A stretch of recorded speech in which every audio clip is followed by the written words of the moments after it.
Мен атым Айгерим. Айылдашым мени зордуктап, өз эле айылдашым мени зордуктап, тагдырыма балта чаап койду. 1 жыл мурун зорлуктаган. Мен Каракол шаарынын ГОУДсуна арыз жазгам. Бирок тергөөчү менин ишимди мен тарапка чечпей же справедливо кылып чечпей, ошо менин тагдырым талкалган балгага кошулуп алып, мен андан запкы жедим. Менин тагдырым талкалган балга болушуп ишти кыскартып коюшту. Мен кыскартып койгондон кийин эмне кыларымды билбей, Каракол шаарынын ГОУДсу, УУДга, облсмент, прокуратура, областной прокуратура кайрылбаган жайым калган жок. Бирок баарынан мен отказ келатты. Себеби эч кандай мындай зордуктоо боюнча тастыктоо фактысы жок депчи. Анткени ал себебинен экспертиза баарын жасап коюшкан. Жана ошондой эле мен айлам кетип, эмне кыларымды билбей калдым. Мени түшүнчү жакын туугандарым да жок. Мен томогу жетим кызмын. Апам дагы жок, атам дагы жок. Мен кичинекей кезимде апам каза болуп калып, мен апамдын туугандары менен өскөм. Апам 3-1 тууган болчу. Өзүнөн кийин 2 иниси менен өстүм. Бирок эки агамтын бул дүйнөдөн эрте өтүп кетишти. Мен тагдырым талкалган баланын кесепетинен менин үйүм сатылды. Аягында бир эже келип, ушундай башыңан тагдыр өтөттүр деп мен ага ишенип, мындай сырлашкым келип башымдан өткөн окуяны айтып бергем. Анан алай жогусу үйүңдү мага арзан баага сат. Мен сага тиги жардам берем, камаганга жардам берем. Мен ушундай БКМБда таанышым бар, агам бар дегене мен ишенип алып, хотя бы тиги бала камалса экен деген ой менен үйүмдү арзан алай жерге саткан болчумун. Мен ошо акыйкатты издейт элем. Же үйүмөн жок калдым. Үйдүн акчасы 2 миллион колума тийген.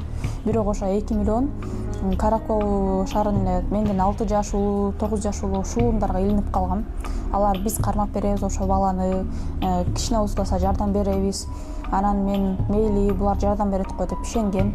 Ишенип алып, акчанын баарын короттурушуп, аларга которулган бир чектер да бар. Башыман өткөн окуяны укчу адам жок. Анан мени бир гана түшүнчү ошо Садыр Жапаров эле болуп атат, биздин ажообуз. Мен сиздерден суранам, мени кабыл алууга, мен ушу көйгөйүмдү угууга. Сиздин да мендей кызыңыз бардыр. Мени өз кызыңыздай көрүп, ушу 1 саат болсо да убактыңызды мага бөлүүгө аябай суранам. Себеби көчөлөрдө түнөп атам, мен акыйкат таба алган жокмун. Мени колдоочу эч кимим жок. Мени да түшүнүп коюңуздарды аябай өтүнөм сизден. Биз ушу жол кырсыгынан улам ушул состоянияга түшүп калды балам. Эч бир ата энени Аллахым бала менен сынабасын. Ассаламу алейкум, урматтуу кыргыз элим. Мен Кубанычбек кызы Кымбат. Мындан алдында сиздерден жардам сурап кайрылган элек. Ушу баламдын акыркы жолку ошо 4-чү операциясына жардам берип кетүүңүздөрдү суранам. Операция Түркия мамлекетинде болгондуктан бизге $45,000 акча каражаты керектелүүдө. Бизде андай акча каражат жок болгондуктан сиздерден жардам сурап кайрылабыз. Көптү көрсө көл болот дейт. Алланын ыраазычылыгы үчүн 5 сом, 10 сом болсо да жардамыңыздарды аябаңыздар. Ушу балам бутуна туруп басып кетсин көптүн катарында. Сиздердин жардамыңыздар менен мына ушунчалык кыймылга келип отурат. Менин балам азыркы учурда башында аппарат менен жашап жатат. Баарыңыздардан Аллах таалам ыраазы болсун. Ушу баламдын басып кетүүсүнө себепкер болуңуздар. Аллах таалам ыраазы болсун. Туткан орозоңуздар кабыл болсун. Аллах тааламдын сыноосу экен, баарына шүгүр кылабыз. Биз алдамчы, мошенник эмеспиз.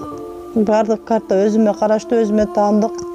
М-банк 3197 Кымбат К деп чыгат. Ошол эле номерде деньги бар. Россия өлкөсүнөн котором дегендерге Сбербанк учурда Россия өлкөсүндө мигрант болуп жүрөт. 5 сом, 10 сом болсо да жардамыңыздарды аябаңыздар. Биз үчүн өтө чоң жардам ошол дагы. Баарыңыздардан Аллахым ыраазы болсун.